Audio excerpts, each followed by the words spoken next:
អូរ៉ាំងគឺជាស្រុកមួយដែលស្ថិតនៅតំបន់ខ្ពង់រាបនាភាគឦសាននៃខេត្តមណ្ឌលគិរីមានឃុំចំនួន2ឃុំសែមនោរម្យនិងឃុំដាក់ដាំមានភូមិចំនួន7និងមានប្រជាពលរដ្ឋជិត 2000 គ្រួសារស្មើនឹងជាង 7000 នាក់ដែលសម្បូរទៅដោយសម្បត្តិធម្មជាតិជ្រោះជ្រលងដងអូរព្រៃព្រឹក្សាដែលទាក់ទាញទាំងវិស័យទេសចរណ៍និងអ្នកវិនិយោគឲ្យចូលទៅរកស៊ីបណ្ដាក់ទុនធ្វើឲ្យជីវភាពរបស់ប្រជាពលរដ្ឋក្នុងមូលដ្ឋានមានការរីកចម្រើនពីមួយឆ្នាំទៅមួយឆ្នាំ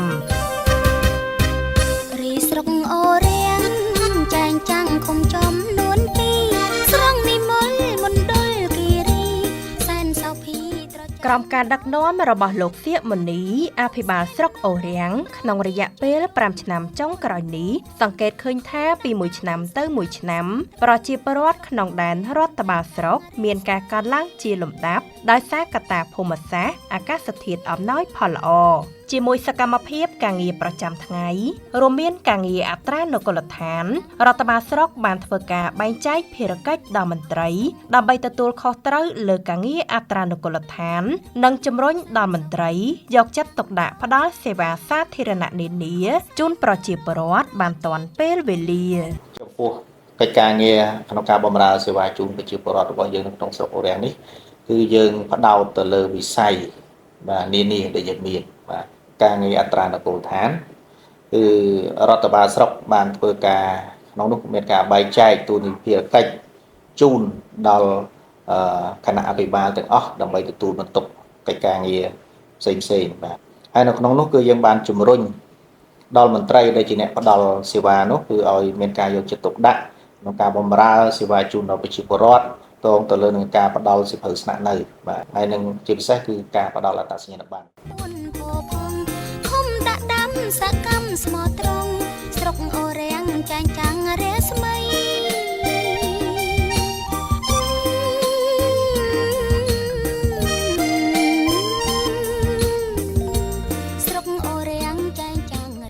ដោយមានការយកចិត្តទុកដាក់ពីថ្នាក់ដឹកនាំខេត្តមណ្ឌលគិរីជាពិសេសឯកឧត្តមថងសវុនអភិបាលនៃគណៈអភិបាលខេត្តមណ្ឌលគិរីក្នុងរយៈពេល5ឆ្នាំនេះនៅទូទាំងស្រុកអូរ៉ាំងបានអនុវត្តគម្រោងហេដ្ឋារចនាសម្ព័ន្ធនិងសាងសង់ផ្លូវបេតុងអាមេផ្លូវគ្រួសធម្មជាតិក្នុងមូលដ្ឋានដែលប្រើប្រាស់ថវិកាតាមឆ្នាំនីមួ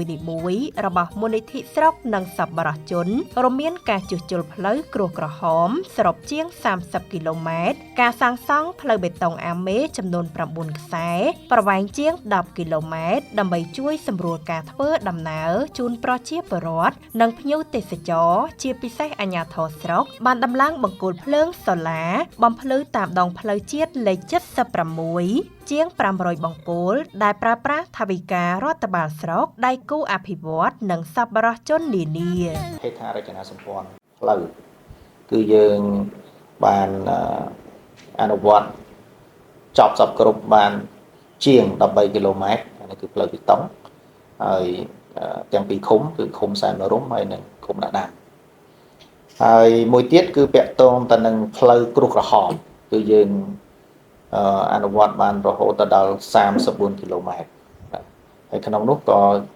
ទាំងផ្លូវបេតុងហើយនិងគ្រួសក្រហមគឺជាកញ្ចប់ថវិកាមួយទីមួយរបស់ខេត្តរបស់ស្រុកហើយនឹងក៏មានការចូលរួមពីសប្បុរសជនមួយចំនួនផងដែរគឺយើងជំរុញឃុំទាំងពីររបស់យើងនឹងធ្វើយ៉ាងណាឲ្យមានទឹកស្អាតសម្រាប់ជូនប្រជាពលរដ្ឋរបស់យើងក្នុងការប្រើប្រាស់បាទហើយក៏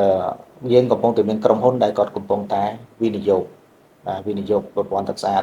ហើយចំពោះបងប្អូនដែលនៅក្នុងទីប្រជុំជននេះគឺគាត់បានប្រើហើយបាទមួយចំនួនធំគាត់បានប្រើហើយអញ្ចឹងយើងនឹងជំរុញបន្តទៀតឲ្យពួកគាត់បានប្រើប្រាស់បន្តទៀតហើយអ្វីដែលសំខាន់នោះគឺ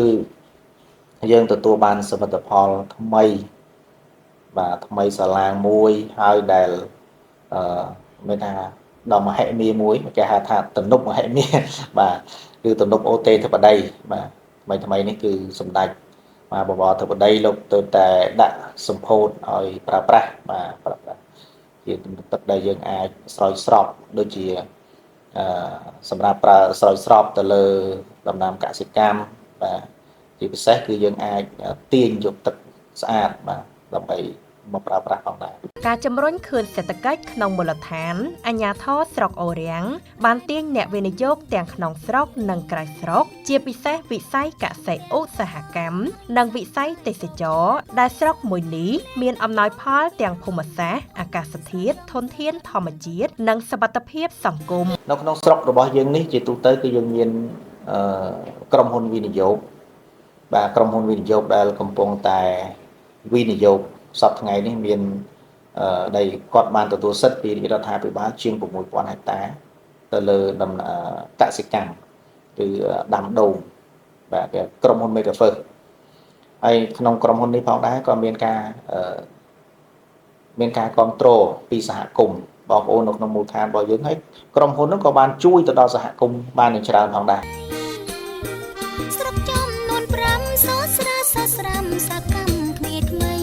គ្រប់ជនជាតិ ទន្ទឹមនឹងការអភិវឌ្ឍសេដ្ឋកិច្ចសង្គមនៅមូលដ្ឋានពីមួយឆ្នាំទៅមួយឆ្នាំមានការរីកចម្រើនជាបន្តបន្ទាប់ក្នុងគោលដៅដើម្បីលើកកម្ពស់ជីវភាពរស់នៅរបស់ប្រជាពលរដ្ឋរដ្ឋបាលស្រុកមានកិច្ចសហការល្អជាមួយបណ្ដាមន្ទីរអង្គភាពពាក់ព័ន្ធនិងជាមួយស្រុកសម្ព័ន្ធមិត្តដែលមានភូមិផងរបងជាមួយដើម្បីស្ថិរភាពសន្តិសុខតាមខ្សែបន្ទាត់ព្រំដែននិងការអភិវឌ្ឍសេដ្ឋកិច្ច ស្រុកយើងតែងតែមានកិច្ចសហប្រតិបត្តិការល្អជាមួយស្រុកជិតខាងរបស់យើងបើយើងថាស្រុកភូមិផងរបងជាមួយនៅក្នុងស្រុករបស់យើងនេះបាទហើយជាពិសេសអ្វីដែលសំខាន់ទៀតនោះគឺស្រុកយើងមានច្រកទ្វារបាទច្រកទ្វារនេះគឺសំខាន់ណាស់សម្រាប់ជួយដល់ប្រជាពលរដ្ឋរបស់យើងក្នុងការដឹកកសិផល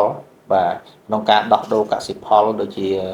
ដំឡូងមីក្របស្វាយចន្ទីហើយនឹងជ័រកសួរជាដើមដែលជាលក្ខណៈគ្រួសារបាទចេញតាមច្រកទ្វេពីជីដាក់ដើមនឹងឯង ខុំសែនមនោរម្យប្រជាជួបជុំភូមិពុនភោផងខុំដាក់ដាំសកម្មស្មោះត្រង់ស្រុកអូររាំងចាញ់ចាំងរា អភិបាលស្រុកអូររាំងក៏បានសំណូមពរដល់ប្រជាពលរដ្ឋភ្ញៀវទេសចរជាតិអន្តរជាតិសូមអញ្ជើញទស្សនាកម្សាន្តតាមរមណីយដ្ឋានតំបន់ទេសចរនិងរមណីយដ្ឋានជាច្រើនកន្លែងជាពិសេសមានវាលស្មៅដ៏ស្រស់ស្អាតនៅស្រុកអូររាំងនិងលើកទឹកចិត្តផងដែរដល់បណ្ដាក្រុមហ៊ុនសហគ្រាសនិងអ្នកវិនិយោគទាំងអស់ដែលអាចបណ្ដាក់ទុនក្នុងមូលដ្ឋានស្រុកអូររាំងដើម្បីធ្វើយ៉ាងណាឲ្យស្រុកនេះមានការអភិវឌ្ឍរីកចម្រើនក្រោមម្លប់នៃសន្តិភាព ក្រោមរស្មីនៃ